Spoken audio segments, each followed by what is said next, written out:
udruga naša udruga se prvenstveno bavi jačanjem mladih, dakle uključivanje u različite programe razmjene i uopće jačanje na lokalnom, ali i na internacionalnom polju. Dobro, hvala Željka. Može Ivana Majdančić.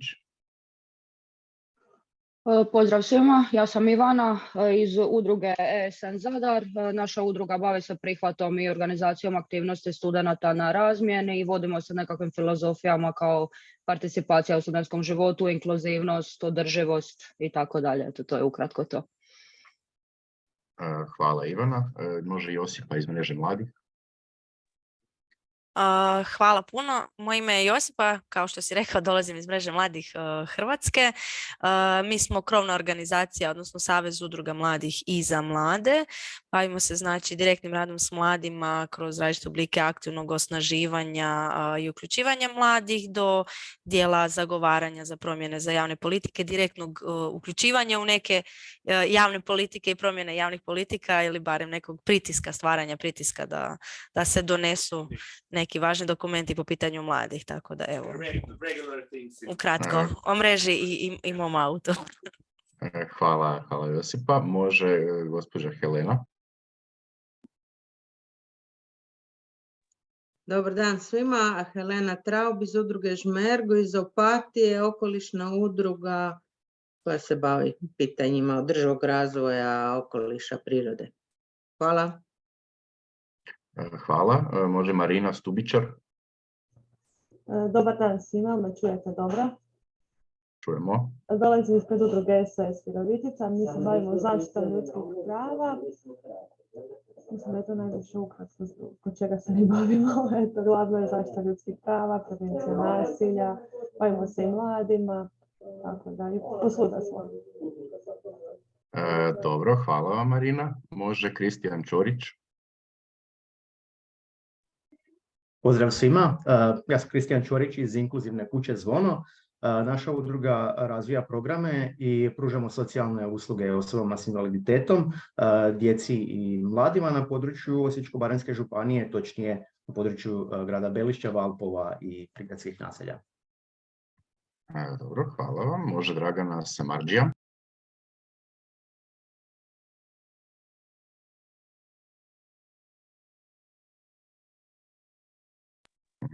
Evo, jel me čujete sada? Čujemo. Dobro, ispričavam se, ja u vožnji sam pa nisam mogla odmah se odmutirati. Ne znam da li me vidite, samo moment. Ne vidimo vas, ali vas čujemo.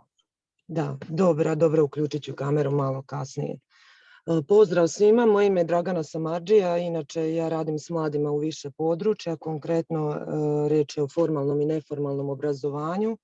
U ovom slučaju prijavila sam se ispred plesne grupe Venera iz Vukovara, čiji je cilj podizanje kvalitete života mladih i djece, dakle nekako aktivnije i kvalitetnije provođenje slobodnog vremena. Dobro, hvala vam Dragana. Može Ivana Ferenac-Sudac. Dobar dan svima. Ivana Ferenac, sudac iz Ozlja.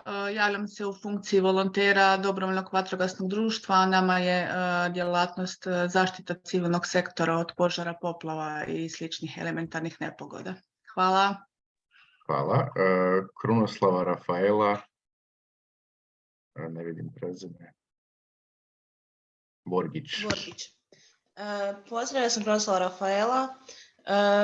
Dolazim ispred Europskog doma u kojem sam volonter i Europski dom je suradnik na ovome projektu. Dobro, hvala. Nina Zubac. Pozdrav, ja sam Nina Zubac i dolazim iz aktivističke skupine iz Zelene akcije iz Zagreba i generalno se bavim pitanjima zaštite okoliša. Dobro, hvala Nina. Dijana Antunović-Lazić. Dobar dan, pozdrav svima. Ja sam Dijana Antunović-Lazić, dolazim iz udruge Europski dom Vukovar. Partneri smo na ovom projektu i evo, raduju nas ove edukacije o javnom zagovaranju, javnim politikama. Super, hvala. Katica Harabajs. Dobar dan svima, ja sam Katica Harabajs, dolazim iz udruge Volonteri u palijativnoj skrbi Laverna. Kao što sami naziv udruge kaže, znači volonteri.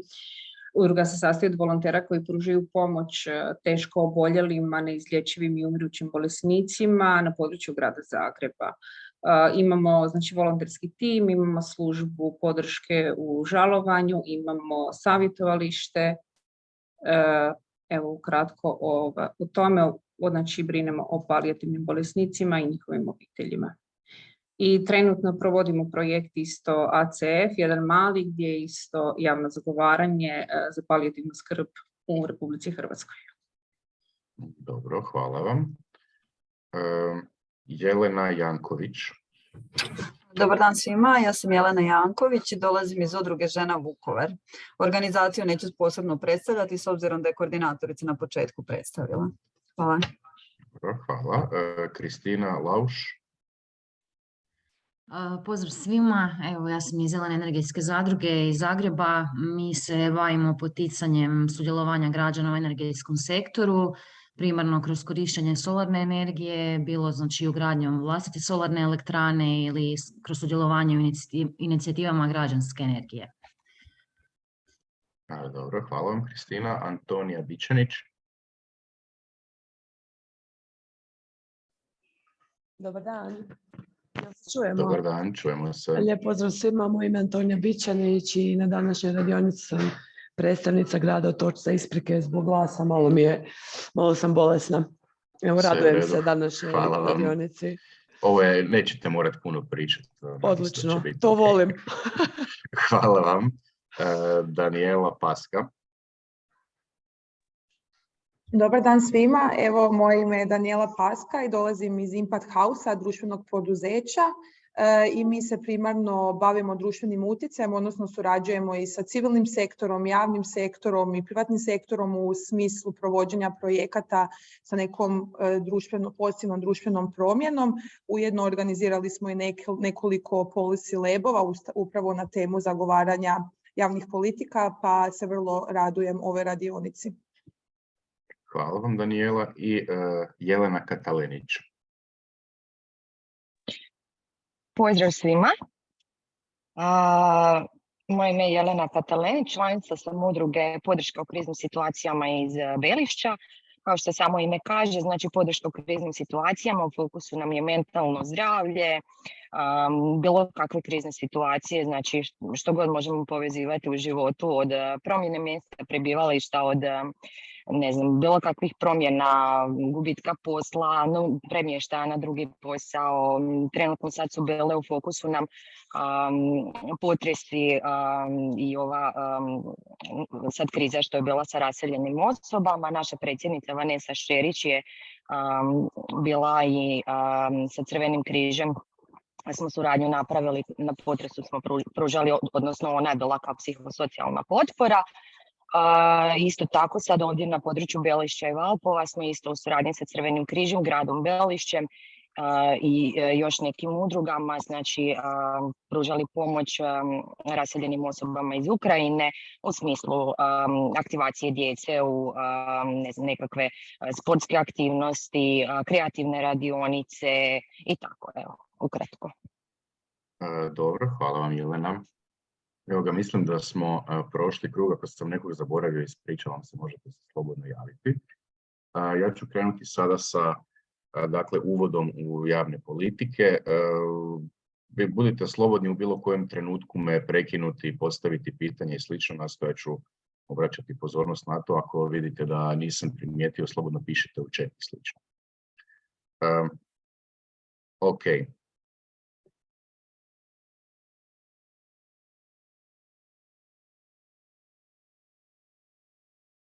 Dakle, što su javne politike? Obično u našem javnom diskursu, kada čujemo riječ politika, najčešće ljudi imaju nekakvu negativnu percepciju o tome, smatraju da je to nešto korumpirano, nešto prljavo, nešto u što ljudi ulaze samo iz nekakve osobne koristi, a zapravo je njima strano i daleko i imaju osjećaj da to nema veze s njima i da ne utječe na njihove živote.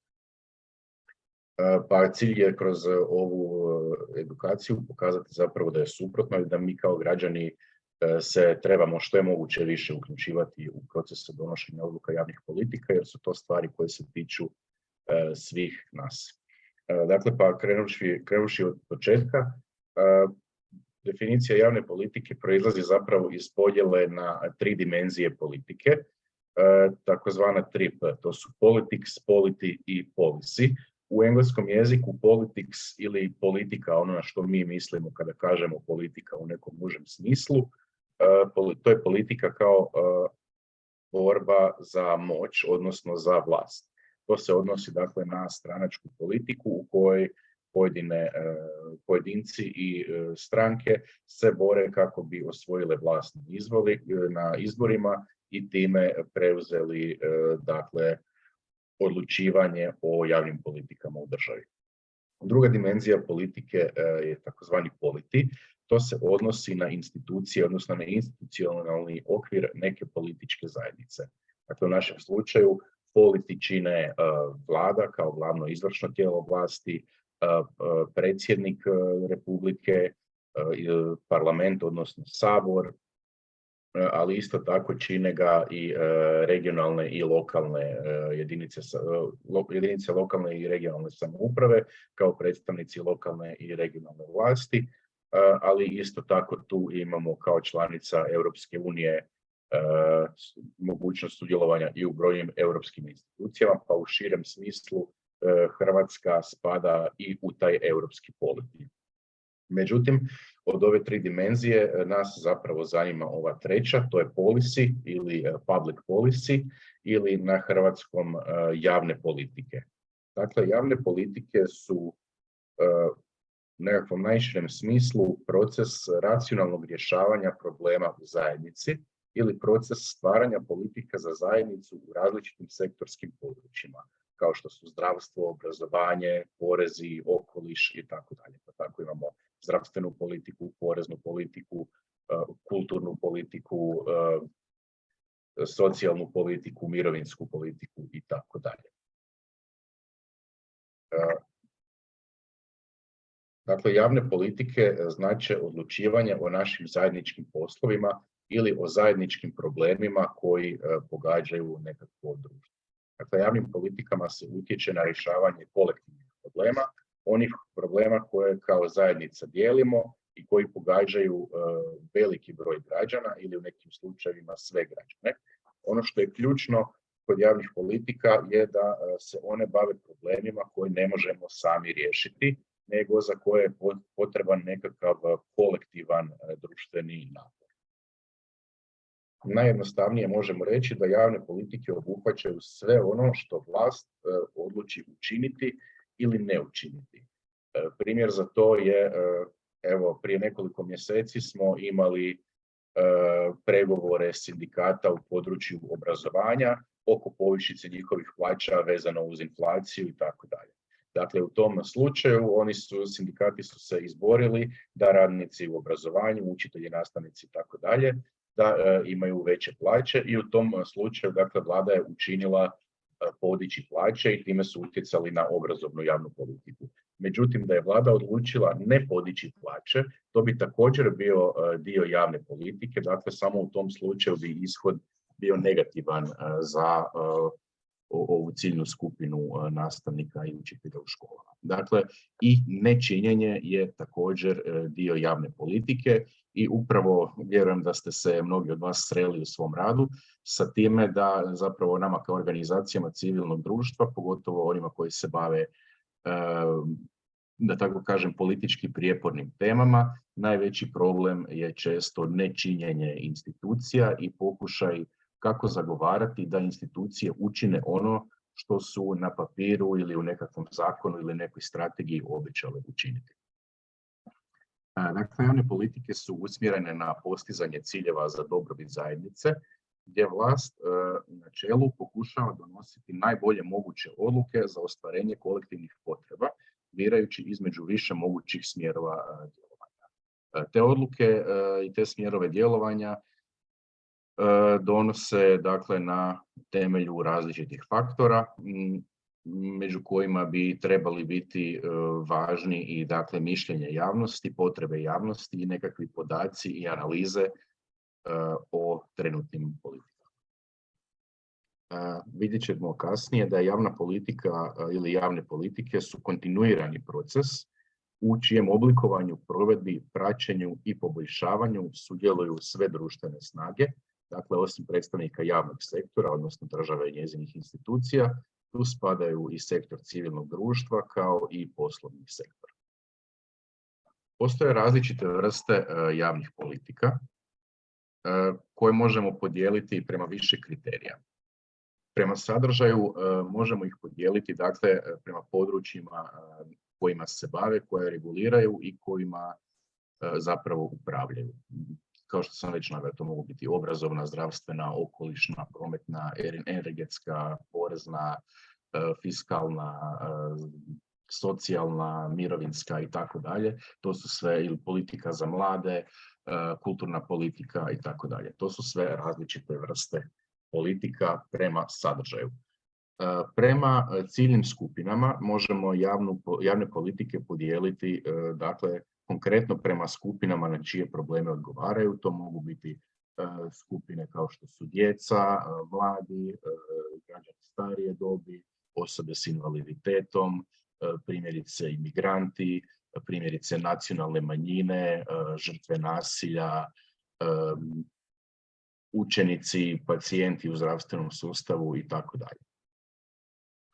I treća podjela je prema razini vlasti, dakle javne politike mogu ići od najviše do najniže razine, dakle globalne, europske, državne ili nacionalne, regionalne, ruralne, gradske, županijske, općinske i tako dalje. Dakle, sve ove razine imaju nekakve institucije koje na tim razinama donose nekakve odluke i provode pojedine politike. Za različite organizacije relevantne su različite razine vlasti kod javnog zagovaranja. Tako mi recimo kao udruga koja je nacionalna platforma okupljamo organizacije iz cijele Hrvatske, ali isto tako surađujemo i sa drugim mrežama u Europi. Primarni cilj našeg zagovaranja su nacionalne ili europske politike, ali među vama na ovoj radionici ima mnogo organizacija koje će se primarno fokusirati na primjerice na lokalnu razinu vlasti ili lokalno zagovaranje na razini grada ili županije ili svog mjesta, općine i tako dalje. Dakle, u svim tim slučajevima primjenjivo je javno zagovaranje.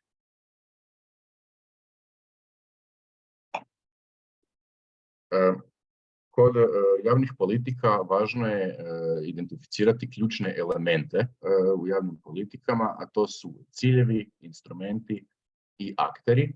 I kao četvrto možemo uvjetno navesti vremenske rokove, jer ćemo vidjeti da oni su zapravo čest problem u procesu provedbe javnih politika. Ciljevi javnih politika se odnose na pitanje što vlast ostvaruje, što vlast želi postići i koje probleme želi riješiti. Instrumenti, dakle to su nekakvi alati ili mjere ili neki procesi, projekti i tako dalje kojima se pokušavaju ostvariti ciljevi. Dakle, oni odgovaraju na pitanje kako ostvarujemo ciljeve svojih javnih politika. I treći element su akteri. Dakle, tko je odgovoran za donošenje javnih politika, za njihovu provedbu, evaluaciju, reiteraciju, odnosno poboljšavanje i tako dalje. Tu imamo formalne aktere, to su primarno dakle, institucije države i drugih razina i neformalni akteri u koje spadamo i mi, ali o tome ću reći nešto kroz koji trenutak. I važno je dakle kada se bavimo zagovaranjem za javne politike da su naši ciljevi i naši zahtjevi da su vremenski ograničeni, jer mnoge javne politike zapravo bi se formalni i neformalni akteri u nekom području vrlo često mogli složiti oko toga koje politike bi trebalo provesti, ali se često ne slažu oko vremenskih rokova i oko instrumenata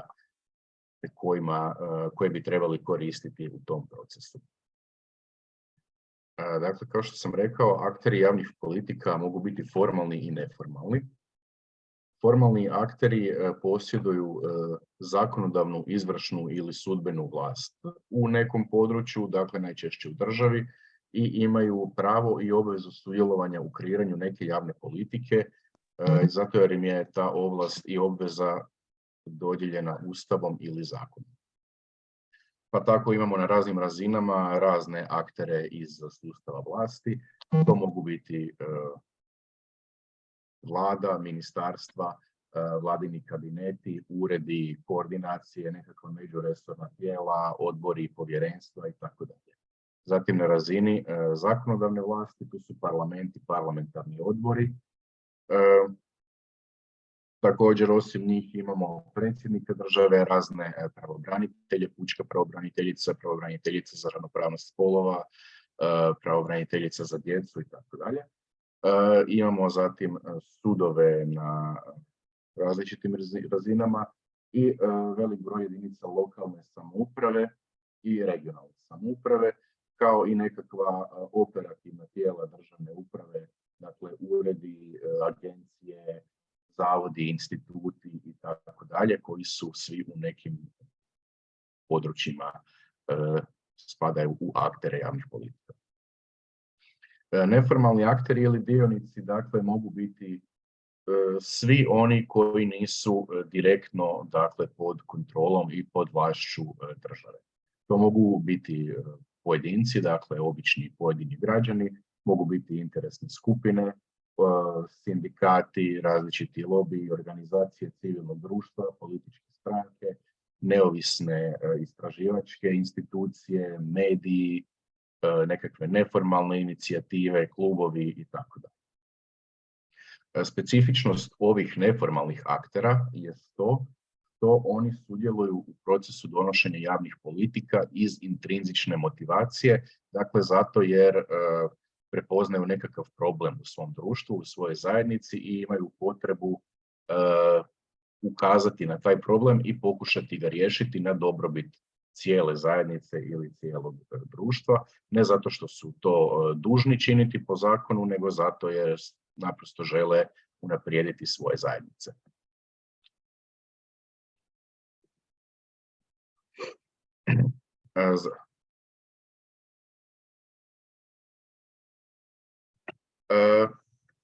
Dakle, kao što sam ranije spomenuo, sve javne politike imaju svoje ciljane skupine. Ciljane skupine su skupine građana čiji je interes pod utjecajem neke javne politike, odnosno oni na čiju se dobrobit i probitak neka javna politika kreira. Dakle, oni su na neki način subjekti javnih politika, akteri sudjeluju u procesu donošenja javnih politika, a ciljane skupine, znači oni su razlog zbog kojih se neke javne politike donose.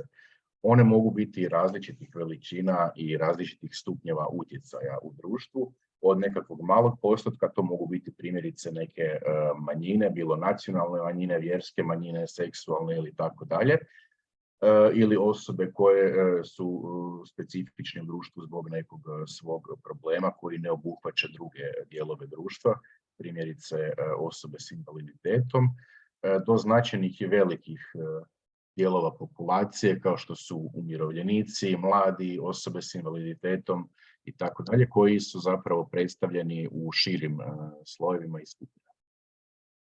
A isto tako ciljana skupina ponekad može biti i kompletna populacija neke zemlje, kao što je primjerice kod okolišnih politika, gdje zapravo one utječu na živote svih nas.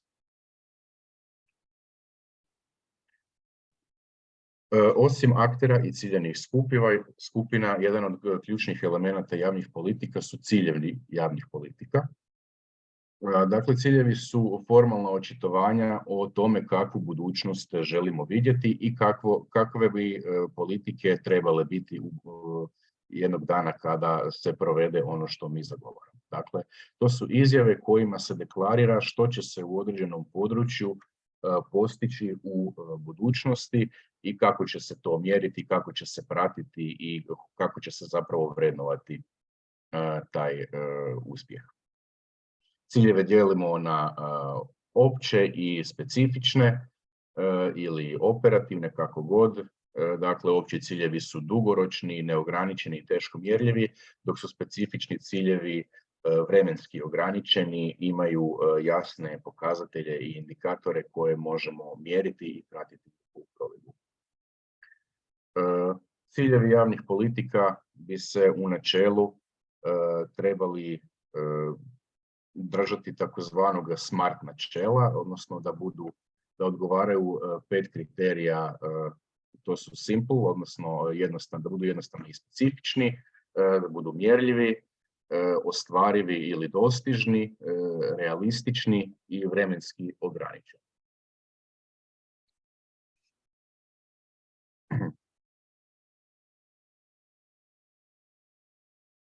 Kako bismo ostvarili ciljeve javnih politika, koristimo se različitim instrumentima. Instrumenti su različiti oblici djelovanja koji stoje vlasti ili tijelima vlasti na raspolaganju za provedbu javnih politika i za ostvarivanje javnopolitičkih ciljeva. Tako razlikujemo pravne ovlasti, to su dakle zakoni i nekakvi podzakonski akti i propisi kojima se definira što vlast, što institucije smiju učiniti. To je dakle ustavni, zakonodavni, strateški ili operativni okvir. Dakle, nekad se i pravne ovlasti institucija omeđuju podzakonskim aktima, strategijama, operativnim planovima i tako dalje. Zatim, drugi dio instrumenta odnosi se na javne financije. Sve javne politike se financiraju iz proračuna, dakle u načelu iz poreza i iz javnih financija. Bez dodjeljivanja određenih sredstava, financijskih sredstava za provedbu određenih javnih politika, one se ne mogu provoditi i dakle javne financije odgovaraju na pitanje kojim sredstvima će se neke politike i ciljevi provesti i odakle se financiraju pojedine politike. Treći instrument odnosi se na organizacijske aspekte. Dakle, tko su ta tijela ili institucije ili organizacije ili pojedinci koji trebaju provesti određene politike i ciljeve, na kojim razinama će to učiniti, u kojim rokovima i tako dalje. Dakle, odnosi se na sustav organizacije, implementacije i evaluacije politika. I četvrti instrument javnih politika je informiranje. Dakle, on se prakticira najčešće kada već imamo definiranu nekakvu javnu politiku koja je već donešena i već je krenula sa ili uskoro kreće sa provedbom i cilj je zapravo informirati javnost o mjerama unutar te javne politike, o ciljevima i o rokovima u kojima će se nekakve promjene postići. Informiranje se dakle radi kroz medije, kroz nekakve javne kampanje, to može biti putem društvenih mreža, kroz razne edukacije, radionice, tribine, susrete s građanima i tako dalje. Do sad smo kroz nekoliko prethodnih tema već mogli naslutiti neke dijelove koji su važni u procesu kreiranja javnih politika. I taj proces se sastoji od više koraka i ono što je važno za njega, odnosno specifično je za njega, da on nikad nije gotov, uvijek dakle ide u krug, ne postoji kraj nekih javnih politika, one se uvijek mogu unaprijediti i nama kao organizacijama civilnog društva među ostalim trebao biti cilj i da kontinuirano i trajno utječemo kroz javne politike, a to ćemo moći bolje ako razumijemo proces njihovog donošenja. Dakle, proces kreiranja javnih politika se sastoji od 5 glavnih koraka. Prvi korak je definiranje problema. To je dakle analiza iz koje se objašnjava potreba djelovanja i definiranje ciljeva javnih politika. Dakle, definiramo problem i pokušavamo dati nekakvo buduće rješenje za njega. Drugi korak je formulacija, dakle kreiranje tog rješenja, pri kojemu se razmatra više opcija, procjenjuju se njihovi mogući učinci i odabire se najprikladnije rješenje sa instrumentima i mjerama za provedbu te odluke. Dakle, pardon, neko nam je došao.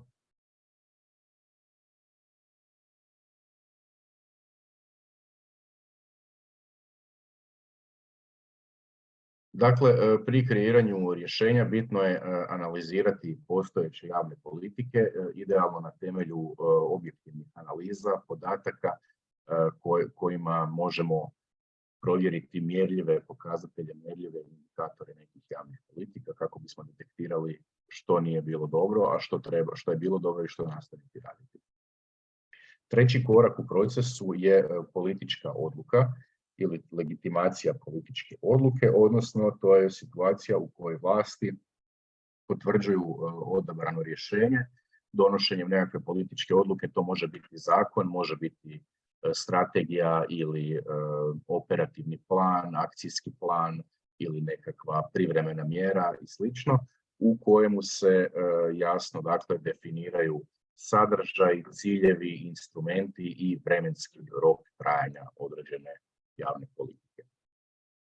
Četvrti korak je provedba rješenja, dakle priprema plana provođenja javne politike koji odgovara na pitanja što, tko, kako i kada, a uključuje i administraciju i koordinaciju te provedbe, ali istovremeno i evaluaciju, odnosno praćenje kvalitete provedbe. To nas dovodi do petog koraka, dakle vrednovanje ili evaluacija, kojemu se vrednuju rezultati primjene politike i formiraju se prijedlozi za dalje djelovanje. Odlučuje se hoće li provedba politike biti završena ili nastavljena kroz neko duže vremensko vrijeme, te također hoće li se nastaviti na isti način ili ćemo provesti određene promjene u instrumentima koje koristimo. Dakle, kao što sam napomenuo, proces donošenja i provedbe javnih politika je kružan.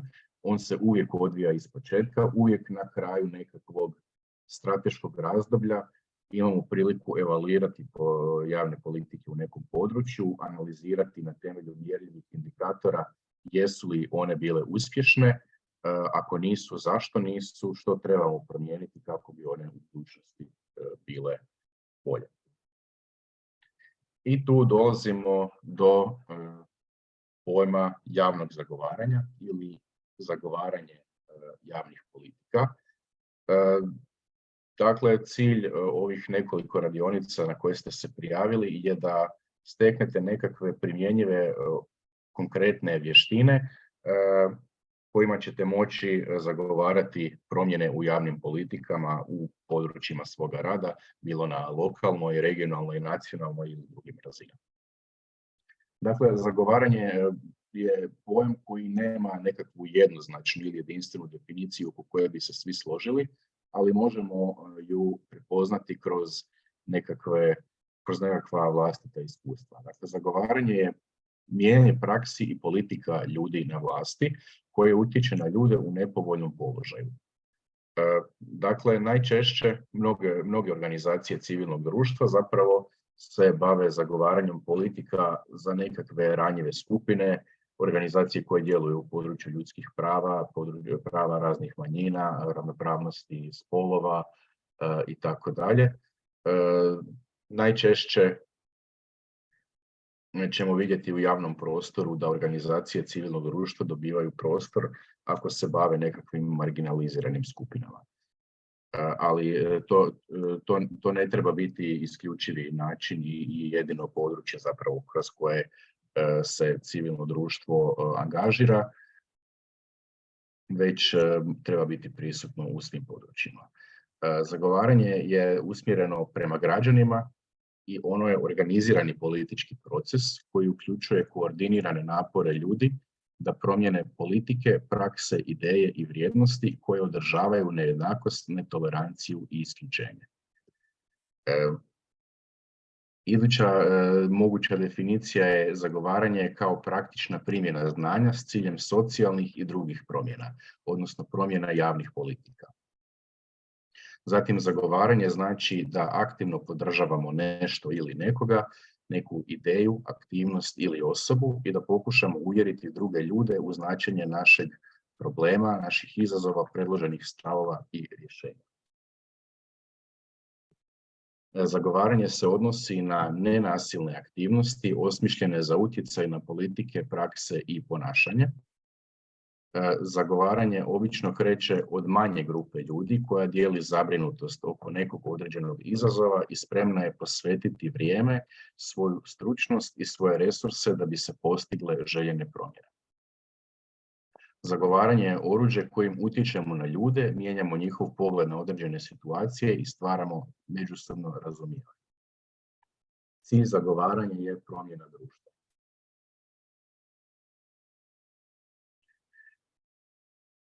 Javno zagovaranje je dugotrajan proces i aktivnost usmjerena prema promjenama. Ono zahtjeva požrtvovnost, strpljenje, uključenost, timski rad, komunikaciju i otvorenost i zahtjeva dobro poznavanje problematike i dobro poznavanje procesa donošenja odluka. Među tim vještinama, dakle, vještina komuniciranja je jedan od ključnih elemenata, jer sposobnost da se jasno i precizno izraze interesi i mišljenja koja zastupamo su neophodni za jasnu komunikaciju. I također u zagovaranju je poželjno koristiti objektivne i mjerljive podatke pri analizu i predlaganju novih ili poboljšanih javnih politika. Dakle, kao što vidite, tu sam izvukao niz nekih različitih definicija zagovaranja koje sve su različite, ali ono što im je zajedničko je zapravo da se referiraju na nekakvo opće i javno dobro i da ono najčešće proizlazi iz nekakve intrinzične motivacije za rad u svojim sredinama, u svojim zajednicama, da bi se donijele nekakve pozitivne promjene. I mnogi od vas se možda već i bave zagovaračkim radom kroz neke svoje redovne aktivnosti, a da možda niste nužno niti svjesni da je to što radite zapravo javno zagovaranje. Kroz ovaj projekt i ove radionice, znači cilj će nam biti da steknete konkretne alate kojima ćete svoje zagovaranje unaprijediti i moći ćete ga jasnije i konkretnije uobličiti sa ciljevima i zahtjevima.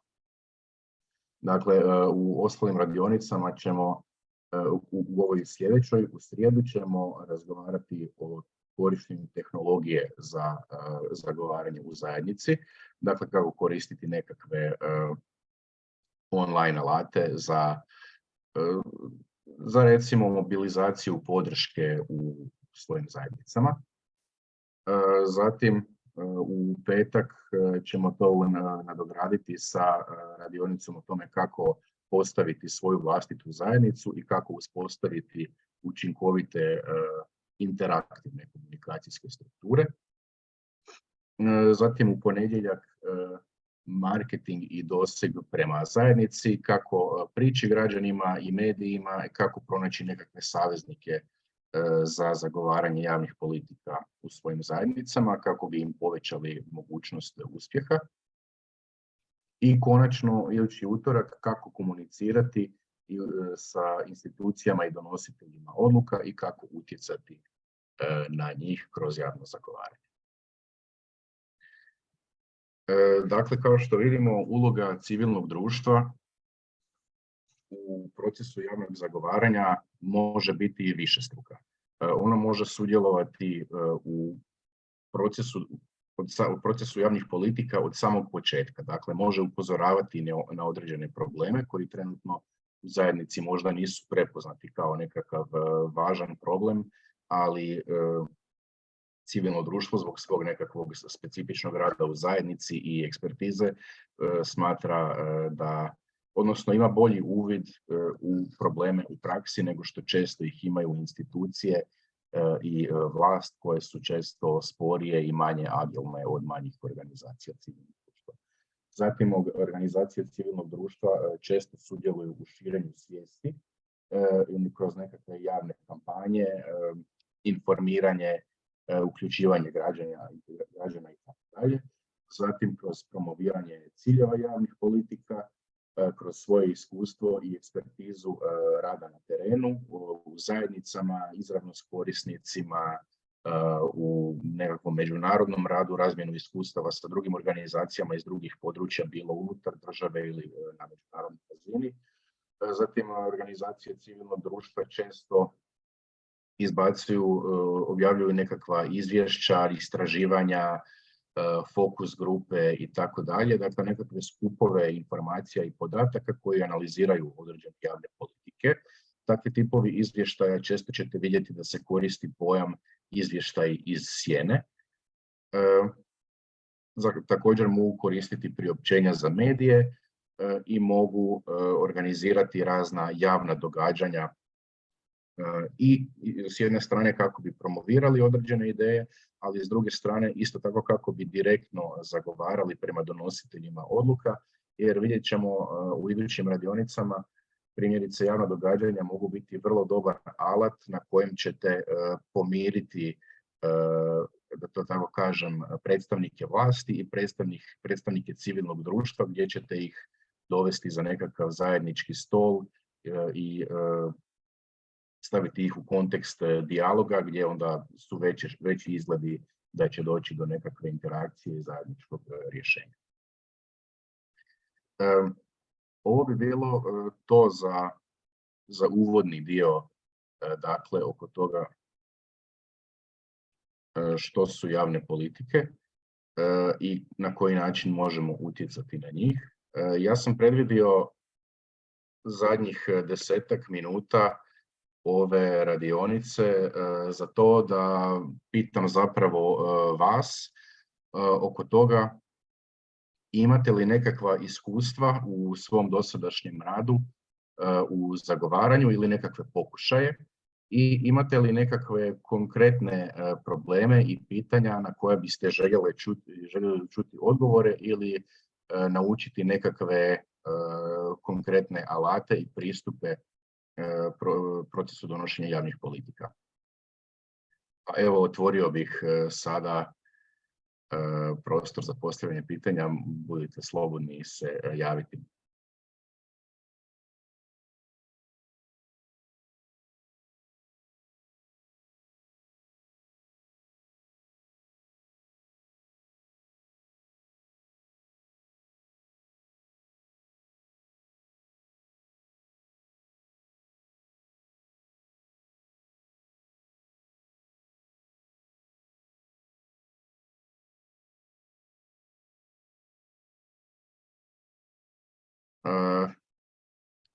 Nitko se ne javlja za sad, pretpostavljam da to znači da nitko nema nekakve konkretne želje da uđemo dublje u pojedine teme ili nekakav konkretan problem, ali možete se javiti i kroz na mail naknadno, pa ćemo onda vaše pitanje uključiti u iduću radionicu gdje ćemo pokušati na primjerima iz vašeg rada onda dati nekakva rješenja. Sigurno, dakle, nema nitko nikakvu intervenciju ili pitanje. Dobro, ja bih onda... Željka? Pa prije nego li ostanemo na tome da baš niko nema ništa, imamo sigurno svi i više nego što mislimo. Ne znam, ja bih se samo osvrnula još jedanput na specifičnu ciljnu grupu mladih. Vidimo ovdje raznoliki sastav sa različitim temama, što nas u udruzi već godinama intrigira i nastojimo i dalje na tome raditi je kako u sistemu mlade stvarno podržati i motivirati i tko to treba raditi. Osim udruga civilnog društva, ne znam, ovdje je koleginica iz Mreže mladih Hrvatske, imali smo priliku isto tako sa više organizacija i prije par godina već na nivou Hrvatske organizirati i sa savjetima mladih projekte koji su se upravo time bavili kako jačati specifičnu grupu mladih na lokalnoj razini. Uz nekakve naše pozitivne male razvoje gdje svaka reakcija, bilo od lokalne samouprave mala podrška, bilo od pojedinačnih aktera u društvu koji odaju priznanje ili koji uvide da je to bitan rad. Mislim da još uvijek imamo jako puno pitanja kako u sistemu, kako da to postane samo podrazumijevajuće, da je određene ciljne grupe su na na nivou da ih se ne izuzima i da nisu samo, ne znam što bi rekli, mrtvo slovo na papiru, jer uvijek je lijepo definirano i formulirano što bi trebali mladi i kako bi ih trebali se uvrstiti, ali svi oni praktičari koji znaju šta to znači, je jako teško doći ko prvo da zaintrigirati mlade, ponuditi interesantne programe gdje bi se oni uključili, a isto tako i stvoriti nekakvu bazu gdje bi mladi imali priliku se uključiti. I to je nekako, ne znam, mislim da će se i Katarina složiti, ona je jedna od mladih ljudi koji su, ne znam, dugo godina u udruzi i koji prati taj rad i aktivno se uključuju u to sve, u sve programe.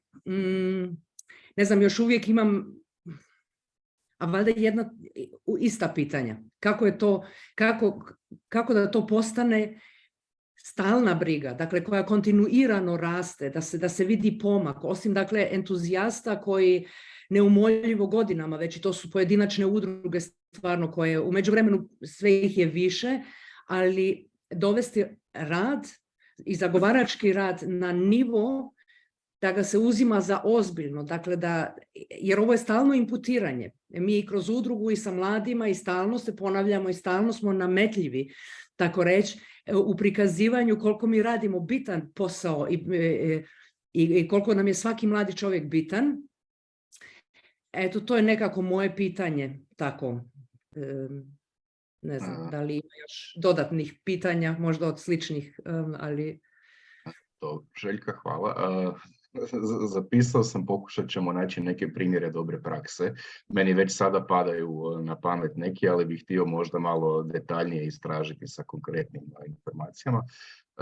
Možda ako se netko želi još javiti, znam da ima ovdje više organizacija koje rade s mladima, možda netko ima iskustva, možda netko ima netko drugo pitanje ili temu koju biste htjeli pokriti na idućoj radionici. Ako bih ja smjela dodati možda sam jedan element odgovora na rješenje. Ispričavam se, kolega ima pokraj na stolu, drugi Zoom, pa je zato se čujemo duplo. Pa ja bih rekla da ono što jako u Hrvatskoj nedostaje, znači edukacija kroz osnovno školstvo i srednje školstvo, da uopće mlade nauči da budu aktivni građani, da nauče oblike uopće političkih, različitih oblika političke participacije, pa plus i građanske participacije kroz izvan institucionalno i institucionalno. To je nešto što mladima definitivno nedostaje i što mi, u smislu mi kao civilni sektor, krpamo to nažalost sada.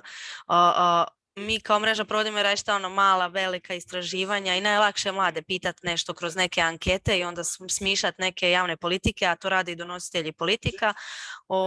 Da kad kažemo ovo analiza, i sam Kristijan je sad rekao analiza, baš razmišljam koliko puta se uzme možda neka fokus grupa mladih, da se ispita neko njihove mišljenje, pa da se stvori neki akcijski plan, nebitno, ne mora nužno biti program za mlade, ne daj Bože da izađe više.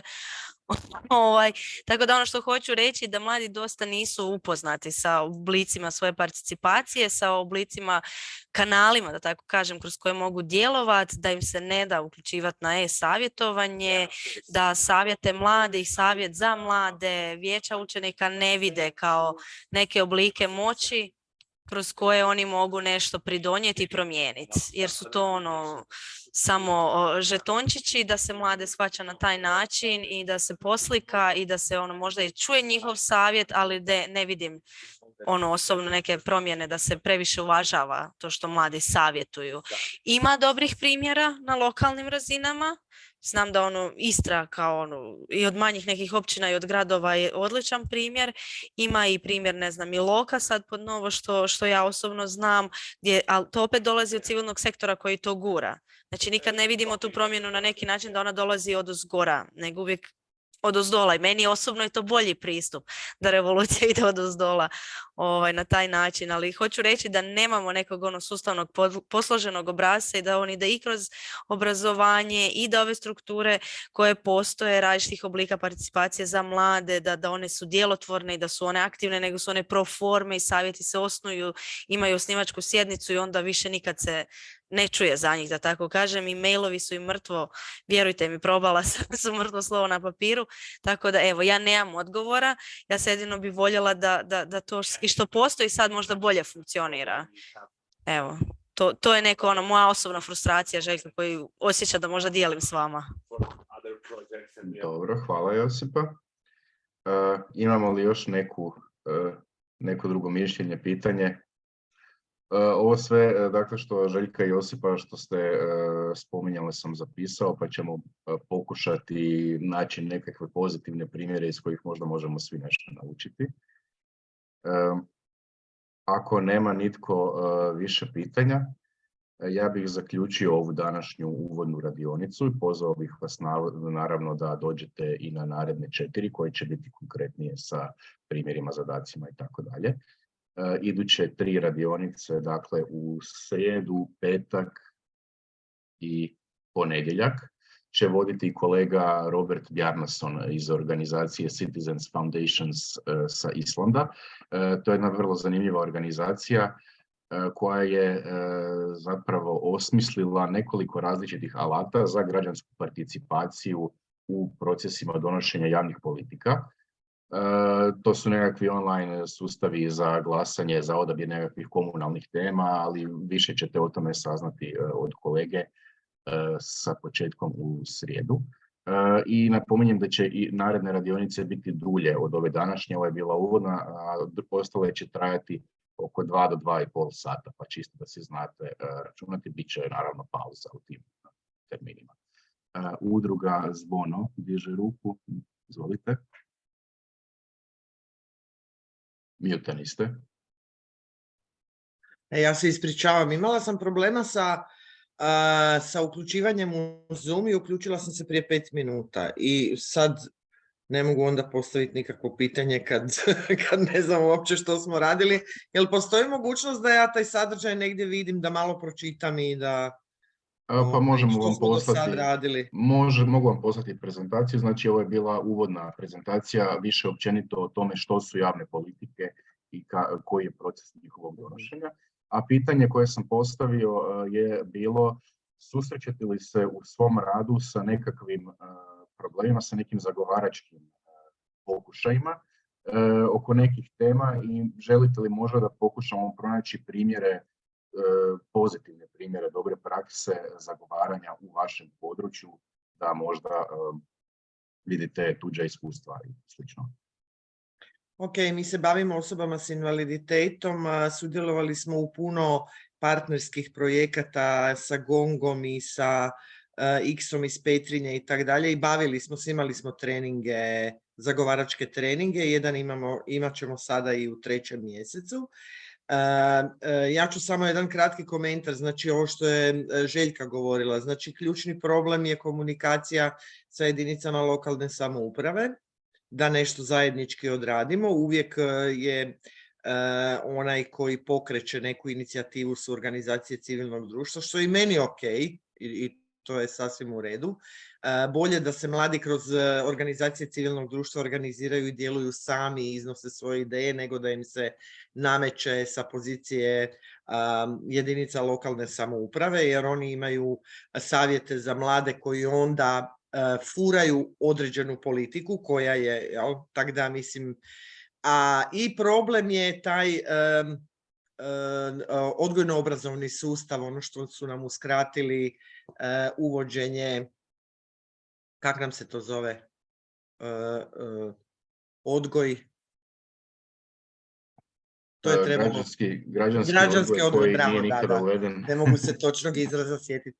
Znači, u tom građanskom odgoju koji bi trebao u stvari mlade, to jest djecu, učiti aktivizmu i tome da izražavaju sami svoje ideje, želje i tako. Ovako vi već formirane mlade ljude koji su u srednjoj školi ćete, ili ne znam u toj dobi, vrlo teško dobiti na komunikaciju jer djeca uopće ni ne znaju o čemu se radi, niti znaju metode i načine uključivanja. Evo, toliko od mene i voljela bih svakako ovaj uvodni dio pročitati da malo tu teoriju savladam prije sljedeće radionice. Hvala. Može, poslaćemo svima. Hvala. Super, hvala. Ima li još netko pitanje, komentar? Dragana? Dragana, digli ste ruku. Jesam, samo da se ja snađem. Ovako imam jedan primjer dobre prakse. Radila sam na provedbi projekta Proni centra za socijalno podučavanje gdje smo izrađivali program za mlade grada Vukovara od 2021. do 2024.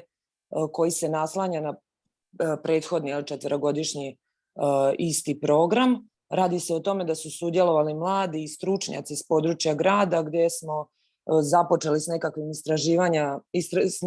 istraživanjem o potrebama i navikama mladih, te smo uz pomoć stručnjaka usuglašavali nekakve zajedničke prijedloge i stavove putem ovih strukturiranih dijaloga, jer se radilo o K3 aktivnosti Erasmus Plus programa.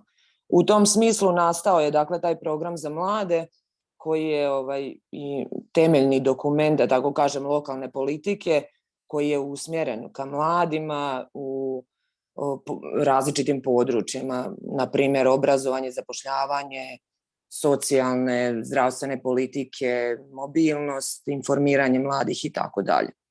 Mislim da je to jedan od primjera koji može poslužiti. Dobro, hvala vam, zapisao sam, pa ću ga istražiti malo detaljnije i pokazati ostalima. Može, hvala. Imamo li Jelena Katalenić se javila? Ovako, pozdrav. Ja ovako nisam samo član udruge Puksa iz Belišća, nego sam i, ja vidim da ovdje ima kolegica, član sam i dobrovoljnog vatrogasnog društva i još nekih udruga. Ono što je recimo, stvari ne znam kako da postavim pitanja, ali evo vezano za dobrovoljna vatrogasna društva. S obzirom da smo mi kao grad središnja vatrogasna postrojba, mi bi trebali imati nekolicinu zaposlenih vatrogasaca. Pa sad kako, imamo znači od inspektora koji dolazi znači svake godine ili svake dvije, nisam sigurna kako, svaki put se govori da se ti vatrogasci trebaju zaposliti, da se treba određeno, ne znam, sredstva prenamijeniti znači za tu opremu, za kupovanje nove ili poboljšane ili novije, ajde da se tako izrazimo. Međutim, kako lokalnoj samoupravi, znači godinama se već proteže to pitanje, kako lokalnu samoupravu pod navodnike natjerati da nam malo više novaca, da znamo da ima onaj minimum koji oni moraju izdvajati, međutim taj minimum nije dovoljan, jel? Sada evo, pitanje ide u tom smjeru kako recimo taj financijski dio, jer dobrovoljna vatrogasna društva se recimo financiraju direktno znači iz lokalne samouprave, eventualno svojih djelatnosti nekakvih ako imaju tipa servise vatrogasnih aparata i preko Hrvatske vatrogasne zajednice, županijska vatrogasna zajednica i tako, znači evo. Dobro, mislim da je ovo odlično pitanje, još se nisam susreo u svom radu pitanjem dobrovoljnih vatrogasnih društava, bit će mi drago da pokušam naći neke primjere dobre prakse na ovu temu. Hvala vam, Jelena. Imamo li još koje pitanje?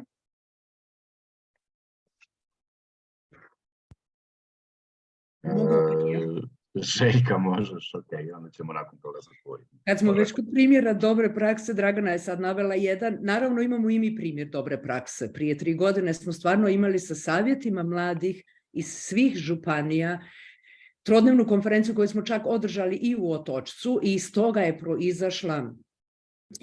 proizašao jedan priručnik u kom su na osnovu ispitanika mladih, dakle fokus grupe, iznešeni prilično konkretni stavovi, želje, potrebe, ne znam ni ja. To imamo u obliku knjižice, to smo radili sa Svjetskim savjetom mladih iz Zagreba, tada sa Jelenom Miljenović, ukoliko je neko pozna ili zna iz suradnje. Dakle, isto je bio projekt financiran iz Erasmus Plus K3. I mislim da je isto jedan primjer dobre prakse. Međutim, sad je isto pitanje još dodatno kako te materijale sad koristiti, jer pitanja se nisu promijenila, a ni odgovori se nisu promijenili ni u ove zadnje 3 godine, neće vjerojatno ni u sljedeće što se tiče mladih. Dakle, to je isto jedno od pitanja kako možemo i na koji način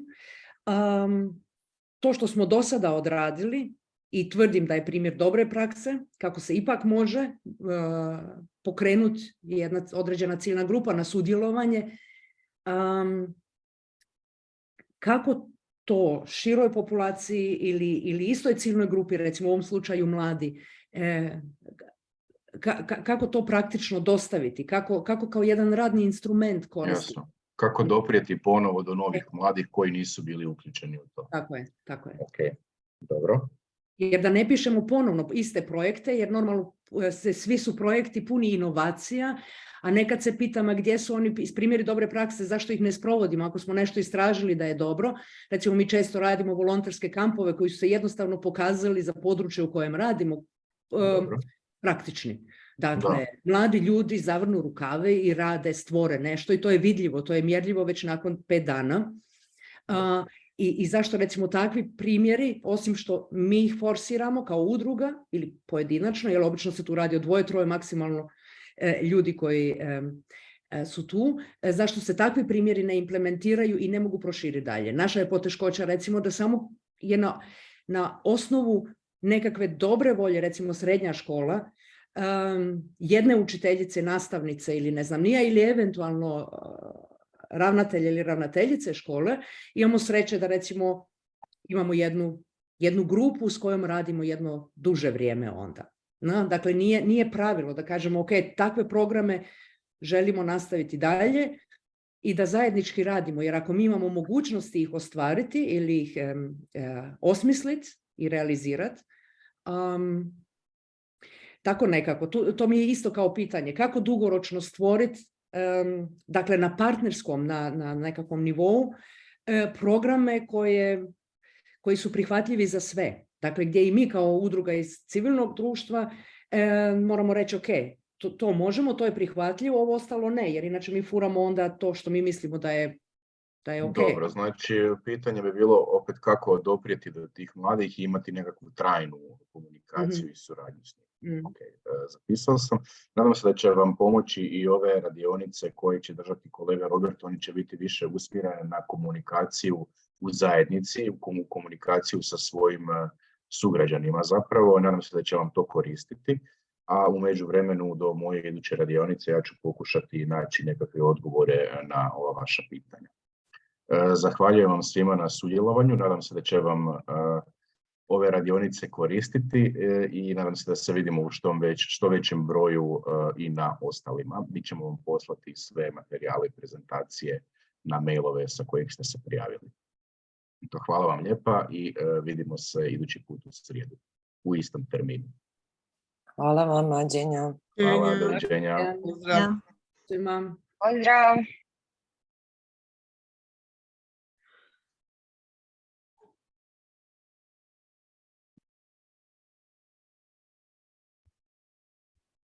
Jedna tačka, hoćete povezati, hoćete bude neka vrsta koordinatora. Mladi, možda